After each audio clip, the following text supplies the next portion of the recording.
The Public Utilities Commission on several occasions in the past questioned the rationale behind the increase in electricity tariffs and several other issues in the supply of power. The Commission intervened to protect the interest of electricity consumers. The Commission rejected the proposal put forward by the Ceylon Electricity Board in a show of support to the plight of the general public. All of these resulted in the PUCSL getting into the bad books of the government. The office of the Chairman of the Public Utilities Commission was surrounded by the police and sealed. A proposal to remove the Chairman of the PUCSL from office is to be taken up in Parliament against such a backdrop. Meanwhile, government MPs have been sent a notice informing them that it is mandatory for them to attend parliamentary sessions on the 24th of this month. The notice was issued by the Office of the Chief Government Whip, mandating the attendance of government MPs for parliamentary sessions on the 24th. Such a notice is usually issued when the government needs a majority in parliament to pass appropriation bills. The notice means that the attendance of all government MPs on the said date is mandatory. Meanwhile, the organizer of the Sri Lanka Podujana Peramuna, Basil Rajapaksa, who was overseas, has returned to the island. The proposal to remove the chairman of the Public Utilities Commission of Sri Lanka is also due to be tabled in Parliament on the 24th of May.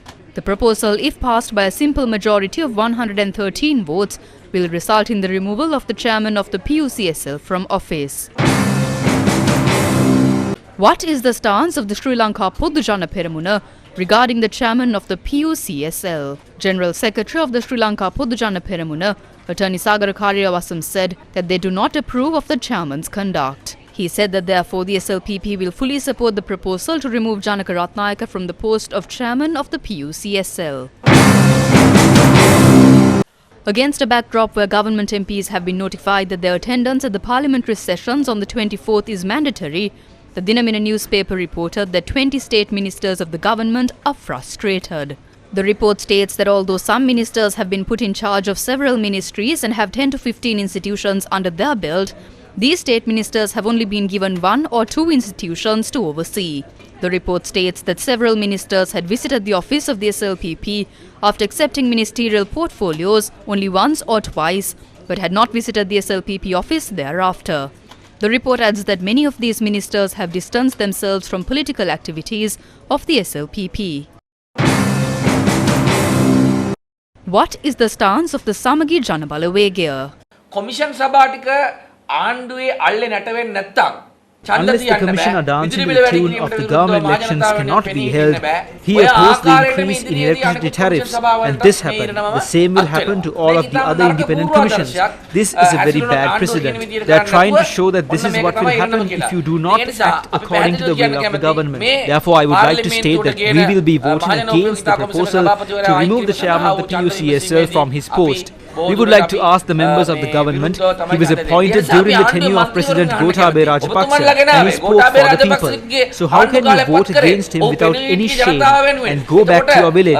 We would like to ask you as to if you are removing the chairman that you yourself appointed because he stood against the increase in electricity tariffs.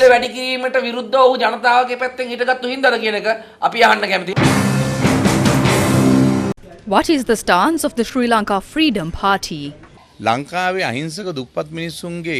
single arbitrary decision of this minister increased the electricity bill of the poorest in the country by 250%. The chairman of the PUCSL who worked to stop this is now being chased away.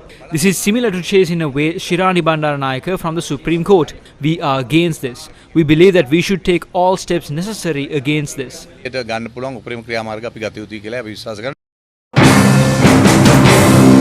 What is the stance of the Jatika Janabala Vegaya? This is not something to protect the individual, but he was against the increase in electricity tariffs. The government wants to control the newly appointed members to the commission. They couldn't remove the chairman. The chairman was a barrier to increase electricity tariffs as per the proposal of the IMF. Now they are trying to remove him from his position. This cannot be accepted. We will work towards defeating this motion in Parliament.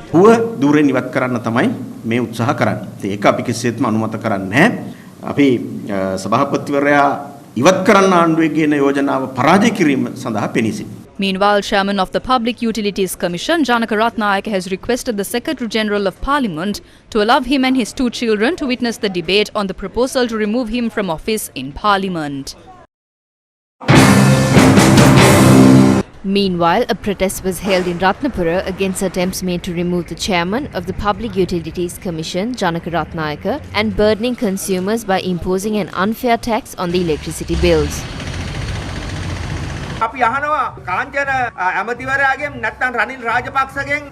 want to ask Minister Kanchana and Anil Rajapaksa, what wrong did Janaka Ratnayaka commit? Is it because he stood for the people? The 14th clause of the Electricity Act clearly mentions taking action with regards to protecting the general public.